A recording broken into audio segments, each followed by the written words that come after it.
Welcome to our channel. Welcome to another one of our videos. Today we're going to discuss NVIDIA. Currently, before the market opens, NVIDIA is down about 4.15% because of earnings last night. Basically, it retraced all the profits that it shot up yesterday.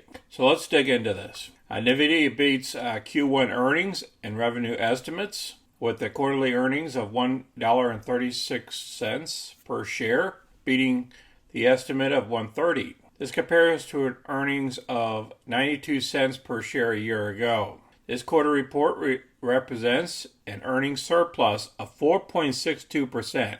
A quarter ago, it was expected that this maker of graphics chips for gaming and artificial intelligence would post earnings of $1.22 per share when it actually produced earnings of $1.32. With all these good news here, why did the stock drop? Well, it's because they're stating that there's problems with Russia and overseas, and they lost some revenue over there. And let's go over to the regular earnings to show you that. See, they're saying that they see softness in parts of Europe related to the war in Ukraine and parts of China due to COVID lockdowns. And if you look in this article over here, NVIDIA stock sank in after hours trading today. Here's why the stock could be a solid buy. So they broke it down here on the revenue again. We delivered record results for the data center and gaming against a backdrop of challenging macro environment.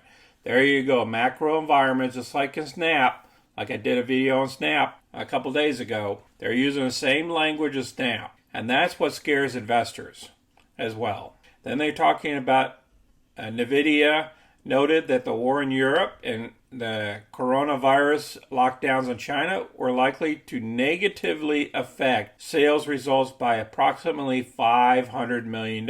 Still, Hung highlighted the company's promising slate of new offerings due out later this year, and he remains optimistic that the powerful trends will continue to fuel NVIDIA's long-term expansion, he said. They're talking about what he stated, and because their new chip designs and systems will greatly advance AI, graphics, and omniverse, self-driving cars and robotics, as well as many industries these technologies impact. All right, let's go over to Fast Money. Let's listen to what they have to say. Let's listen to Melissa first. Gets to the heart of this whole big question the market is facing right now, and that is even for good companies, even companies that report decent quarters or what look like decent quarters, they're followed by a decline. So what multiple do you pay? And so that, Dan, I mean, for investors out there who wanted to, dip their toes in the market, it feels like catching a falling knife, literally. Yeah. Melissa has a great point of catching these falling knives. We don't know if this is the bottom, or if we're, if this thing could drop another $30 more per share. Going back here to the PE, we're still kind of rich around 44, which we should be down about in the 30s.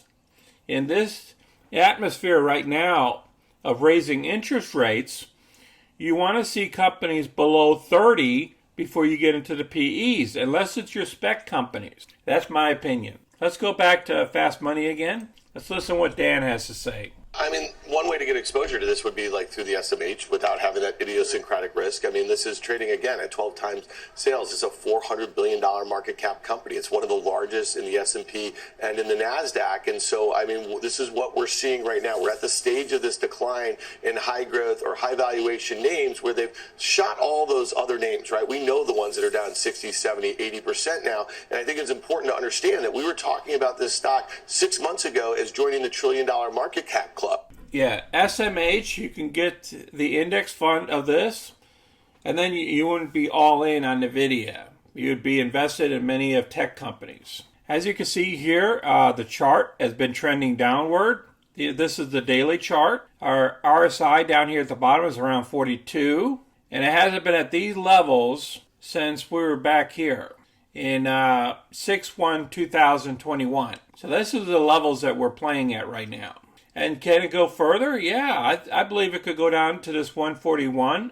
It could check back down here if we get a real bad day in the market. And that might be a better entry point. Or maybe buy a couple of shares now, buy a couple of shares then, and just average into the position if you want to get into NVIDIA. I appreciate everybody watching our video today, but this is a good company for the future. But we never know what happens in the future. You guys take care out there and you be safe. Until next time, this is Sonny. I'm out.